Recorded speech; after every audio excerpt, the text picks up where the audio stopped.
যারা আইন শৃঙ্খলা রক্ষা করার ক্ষেত্রে ছেলেমেয়েরা সঠিকভাবে রাস্তাঘাট দেখে যেন সন্ত্রাস স্থানে চলে যেতে পারে আমি নিরাপত্তা বিধান করার জন্য তাদের প্রতি অনুরোধ জানাচ্ছি। তোমরা রাস্তাঘাট থেকে যাওয়ার মতো তোমরা সঠিকভাবে বাড়িতে চলে যাও, তোমরা চলে যাও। ছেলেরা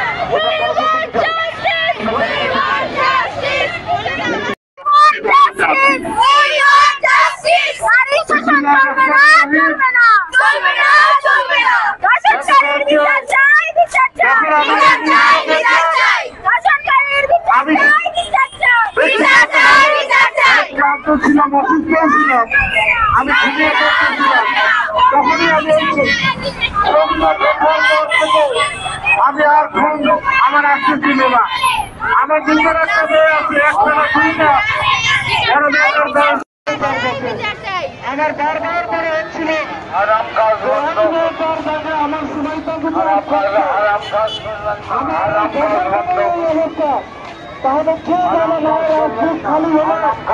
থাকে যে এই ধর্ষণকারী একটা উপযুক্ত দৃষ্টান্তমূলক বিচার পেয়েছে, কোলে ঢলে দিয়েছে, মৃত্যুর কোলে ফেলে দিয়েছে।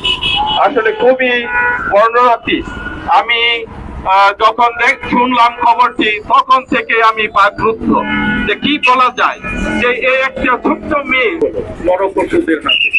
আমরা চাই এর বিচার হোক।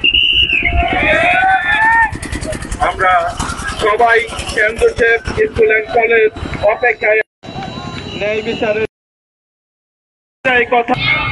প্রিয় বড়াইগ্রামবাসী, আপনারা যেখানে আছেন আপনারা বের হয়ে যান। হয়েছে এর মধ্য দিয়ে আমরা সমগ্র দেশে এই মেসেজটা পৌঁছে দিতে চাই যে আমরা এই অন্যায়ের সঙ্গে নেই।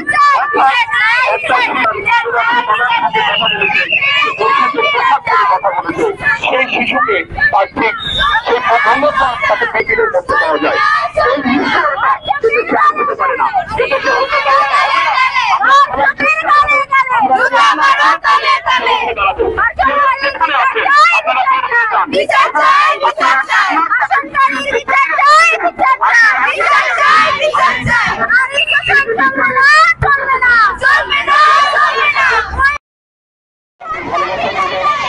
আমরা একটা সুষ্ঠু বিচার, আইনের ব্যবহার এবং যারা এই মানুষের দায়িত্ব বা যে এই দায়িত্ব দিয়েছে তাকে গ্রেপ্তার করা হবে বা তাদের গ্রেপ্তার করা হবে।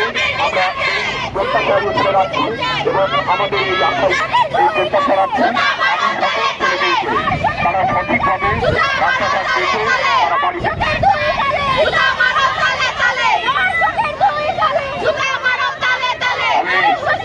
আমাদের যারা আছে যারা আইন শৃঙ্খলা রক্ষা করার ক্ষেত্রে ছেলেমেয়েরা সঠিকভাবে রাস্তাঘাট দেখে যেন সন্ত্রাস স্থানে চলে যেতে পারে আমি নিরাপত্তা বিধান করার জন্য তাদের প্রতি অনুরোধ জানাচ্ছি।